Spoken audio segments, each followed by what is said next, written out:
ဟုတ်ကဲ့မင်္ဂလာပါကျွန်တော်ထုံးစံနိုင်မိတ်ဆွေကိုမုတ်စိတ်ဖြစ်တယ်ဗျာနော်ကျွန်တော်ကို live မှာညီလေးတယောက်မေးထားလို့ဗျာနော်ကိုကြီးအထူး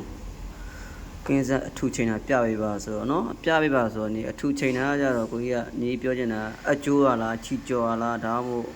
အရှိမသွားရလားဗောနော်အထူးနေရာမှာဒါမျိုးတွေပေါ့ခွဲခြားပြီးတော့ပေးဖို့လိုတယ်ဗောနော်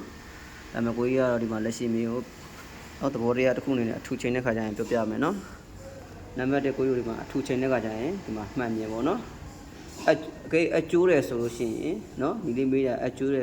လို့မေးတယ်ဆိုလို့ရှိရင်နော်ဒီကောင်အထူးချိန်တဲ့ခါကျရင်ဒီမှတ်မြင်ကိုနည်းနည်းပေါက်ချဲ့ပေးရမယ်နော်နောက်တစ်ခုကကျတော့အကအဓိကပေါ့ဟိုအထူးချုပ်တဲ့ခါကျလို့ရှိရင်အကကျတော့သိရမလားရှေ့ရဲ့ကိုအဲ့လိုမျိုးကြလို့ရှိရင်အဆင်မပြေဘူးကို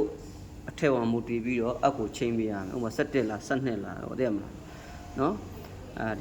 ဒီကနံပါတ်1ကအကိုကြည့်ရမယ်အကလည်းအသားအထူပေါ်မူတည်ပြီးတော့နော်ညီကိုတိထားရမယ်အကေပုံမှန်ဖြစ်ရင်ဒါလည်းအကျိုးနေတယ်သိရမလားကျွန်တော်ကလည်းအထူဟုတ်လို့အကိုအကြည့်လဲပေးထားတယ်ဥပမာနံပါတ်17 12 3ထားရတာကျိုးရဲဆိုလို့ရှိရင်နော်ဒီမှန်မြင်ပေါက်ကိုတစ်ချက်ချဲ့ပေးရမယ်နော်အထူချိန်မယ်ဆိုရင်မှန်မြင်ပေါက်ကိုလည်းချဲ့ပေးဒါမှအကဟိုဖြစ်မှာပေါ့နော်အဆင်ပြေမယ်နော်နံပါတ်2ကကြတော့ဒီမှာနော်ဒီတက်ကနော်ဒီတက်ကလေးကိုကြီးရင်ပရမတ်ဗီဒီယိုဖိုင်မှာတင်ထားတဲ့အထူချိန်ရွေးချယ်ပြီးချိန်ရတယ်ဆိုတော့နော်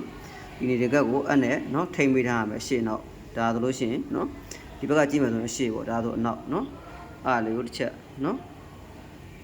ထိမ့်ပေးရမထိမ့်လို့ရှိရင်လည်းအခန်းလာကျိုးတယ်နောက်နံပါတ်3ကကြတော့နော်ဒီမှာလူပါပေါ့နော်ကြောစင်းမှန်မမှန်တစ်ချက်ကြည့်ရမယ်ဒီအခန်းလာကျိုးရဆိုရင်နော်နံပါတ်4ကကြတော့ဗာကြည့်မယ်ဆိုခွေးသွားအဆွဲကိုကြည့်ရမယ်ခွေးသွားဆွဲကိုစင်းကားနဲ့ပြောရင်စွန့်ထိပ်ပေါ့နော်အဲ့ကောင်မှန်မှန်ကြည့်ဒါကြောင့်လည်းအကျိုးတတ်တယ်ပေါ့နော်ကိုကြီးပြောချင်တာကနော်ညီမေးတဲ့ခါကျလို့ရှိရင်လည်းကိုကြီးညီကတော့အထူမှာအကျိုးလို့ဒါမှမဟုတ်ချီကြော်လို့ဟုတ်လားချီပြက်လို့အဲ့လိုမျိုးထည့်မေးရဆိုရင်ပို့ပြီးတော့အဆင်ပြေတယ်ပေါ့နော်ဒါဆိုရင်တော့ကိုကြီးကခွဲကြပို့ပြီးတော့ပြောပြလို့အဆင်ပြေတယ်အဲ့ညီမေးတဲ့ခါကျလို့ရှိရင်ဘယ်လိုဖြစ်လဲဆိုတော့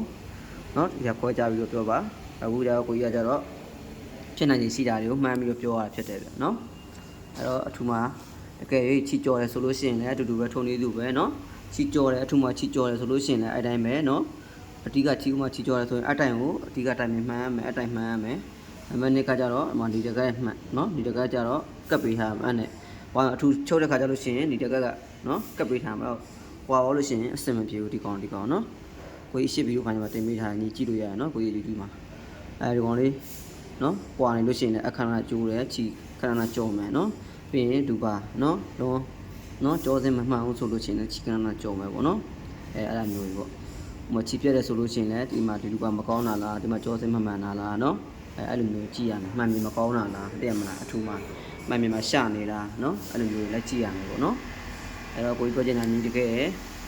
ဟောဖြစ်တဲ့ဆိုလို့ချင်းဖြစ်နိုင်ရှိတာကိုကြီးမှန်ပြောရတာဖြစ်တယ်နော်ညီဖြစ်တဲ့ဟာလေးကိုတခြားရေးပြီးတော့မေးနိုင်တယ်ပေါ့နော်အဲ့မှာလည်းကိုကြီးကဘယ်ပိုင်းဖြစ်တယ်ဆိုတာကိုခွဲခြားပြီးတော့ပြီးပြန်ပြောလို့ရမယ်ပေါ့နော်